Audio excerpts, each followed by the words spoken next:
आज से नया महीना यानी अगस्त शुरू हो चुका है। अपने साथ नया महीना कुछ बदलाव लेकर आया है। ये बदलाव आपकी जिंदगी से सीधा जुड़े हुए हैं, तो आपका इसके बारे में जानना बहुत जरूरी है। आज से यूपीआई के बहुत से नियम बदल गए हैं। तो हरियाणा में प्रॉपर्टी के नए कलेक्टर रेट लागू हो गए हैं। इसके अलावा आज से कमर्शियल एलपीजी सिलेंडर भी आपको सस्ता मिलेगा। एसबीआई के कुछ क्रेडिट कार्ड पर फ्री एयर इंश्योरेंस मिलना 11 अगस्त से बंद हो जाएगा। अगर आप होटल रेस्टोरेंट चलाते हैं तो आपके लिए अच्छी खबर है।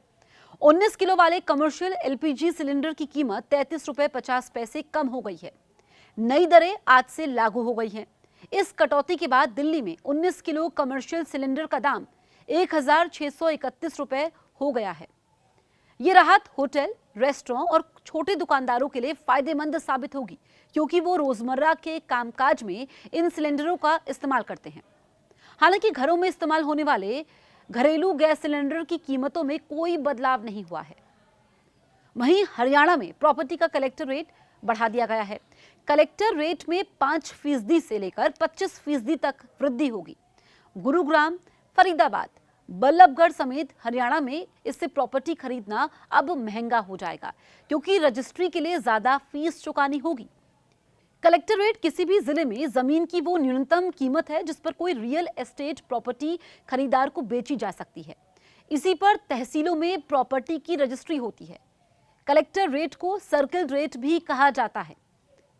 1 अगस्त से यूपीआई यूजर्स एक दिन में सिर्फ 50 बार ही किसी एक ऐप से बैलेंस चेक कर पाएंगे।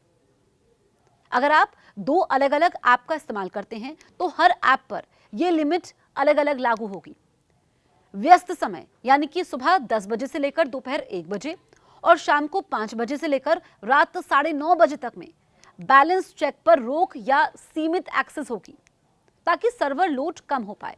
अब हर सफल पेमेंट के बाद बैंक खुद एसएमएस या इन ऐप नोटिफिकेशन के जरिए बताएगा कि आपके खाते में कितना बैलेंस बचा हुआ है। इससे दुकानदारों, फ्रीलांसरों, छोटे व्यापारियों को बार बार बैलेंस चेक करने की जरूरत नहीं होगी।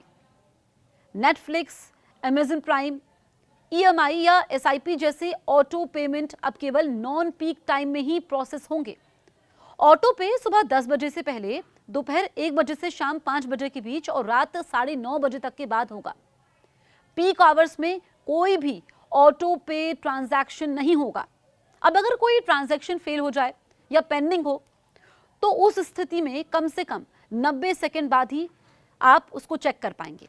दिन में केवल 3 बार ही ट्रांजैक्शन स्टेटस चेक किया जा सकेगा। हर बार कम से कम 45 से 60 सेकंड का अंतर होना जरूरी होगा। वहीं एसबीआई कार्ड होल्डर्स की अगर हम बात करें तो उनके लिए भी नियम बदल जाएंगे। आपको बताएं कि एसबीआई कार्ड होल्डर्स की जेब पर भारी असर पड़ सकता है। 11 अगस्त से एसबीआई कई को ब्रांडेड क्रेडिट कार्ड्स पर मिलने वाले free air accident insurance cover को बंद करने जा रहा है। अभी तक SBI, central bank, PSB, UCO bank और आपको बताएं कि करूर वैश्य बैंक, इलाहाबाद बैंक के साथ मिलकर कुछ कार्ड्स पर 1 करोड़ रुपए या 50 लाख रुपए का कवर देता था। लेकिन अब ये नियम भी बदलने जा रहे हैं, जिससे कि ग्राहकों की जेब पर इसका असर पड़ सकता है। और आपको बताएं कि जो ये नियम बदले हैं, इसमें इन नियम के बारे में हमने आपको बताया और आपकी दिनचर्या में इसका असर पड़ने वाला है, क्योंकि बार बार आपको आदत होती है कि आप ऐप में जाकर के अपना बैलेंस चेक करते हैं, या फिर जो आपकी ऑटो पेमेंट्स होती हैं वो कब प्रोसेस होंगी, कितना समय उसमें लगेगा और पीक आवर्स में क्या करना है। तो ये सारी जानकारी इस वीडियो के माध्यम से आपको मालूम चल गई होगी।